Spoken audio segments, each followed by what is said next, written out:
Okay, elements, compounds, and mixtures. We need to have some basic definitions to go forward with.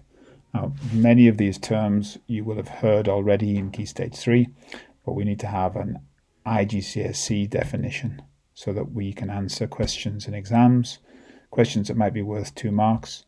We can nail those 2 marks by knowing exactly what a particular term means. So, what is an element?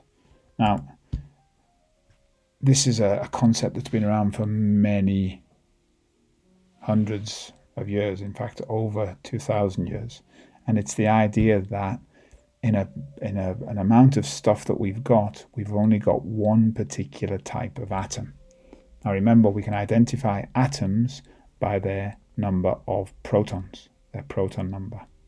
So if I've got a box that's full of atoms that have got 3 protons, then that box is full of lithium. Okay, so an element is a substance made up of only one type of atom. Chemical bonds are going to be very important because they are the things that hold everything together around us. The idea is that things have got some kind of force that sticks them together, and those forces, well, specifically we call them bonds in chemistry. They're the links that join atoms together, usually to make a compound, but sometimes elements are held together by chemical bonds too. A compound, well, a compound is if we get different elements and we combine them, then we make a compound. So a compound must be something that's made up of 2 or more different types of atoms joined by chemical bonds. And a mixture, well, a mixture is a physical mixing of different things, different stuff. So you could have elements and compounds mixed together. They're not chemically bonded, they're just physically together in the same place. Let's have a look at a few of these diagrams just to get a feel for this. So here we've got one type of atom in some kind of organized structure. So that would be an element. Here we've got one type of atom that goes around in pairs. Again, that would be an element. Here we've got different atoms joined together, chemically it's implied, but each of these is the same. It's 1 red and 2 greens. So here we've got a compound. And here we've got, well, these red balls, they will be an element. These 2 here are one particular type of compound, and these 2 are another type of compound. And all of these mixed together is obviously a mixture. We have to know these definitions, and we have to be able to identify these things from simple diagrams. As you can see below, simple diagrams, this is the kind of thing that can appear in a multiple choice question in an exam, and you have to work out which of these is mixtures, compounds, or elements. Right? Read the pages, answer the questions, and make sure you understand these basic concepts.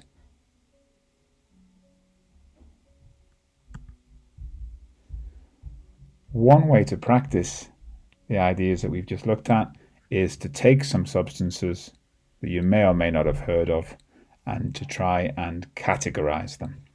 So here's a little exercise for you to do. You can pause the video and have a go yourself, and then the answers come up in a minute. The following substances, you need to categorize them as elements, compounds, and mixtures. If you know the chemical formula, then write it down. It's a good chance for you to start to practice these formulae.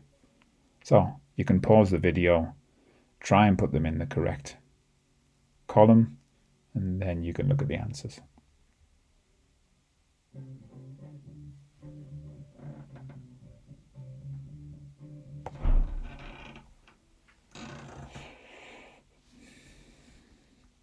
Okay, let's see if there's anything to comment on.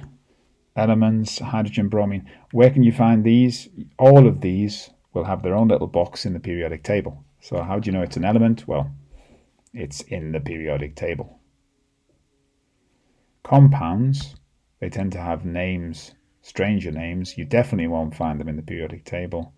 And some of them imply what you have there. Look, carbon dioxide implies you've got carbon and oxygen. Petrol, not as clear. Ammonia, not as clear. Sodium chloride, sodium and chlorine, obviously. These are compounds. And then mixtures.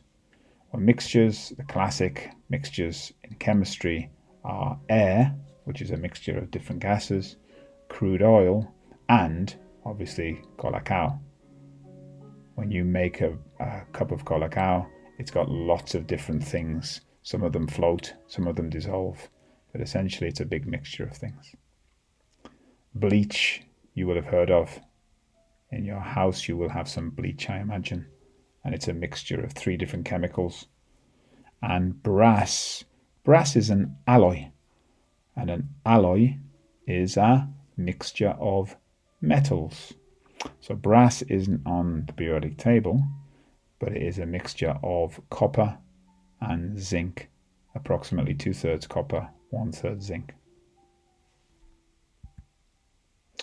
This next page, reading these pages will help you fill in some of these gaps.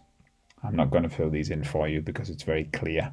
When you look at the page, the answers to these particular questions are very clear.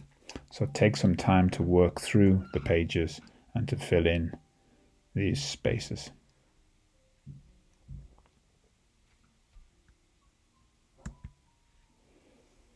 You can also try the questions on the pages indicated, and also now you're ready for the questions at the end of this particular section. So there are some summary questions and practice questions for you to make sure that you've understood the basic concepts. Okay, good luck.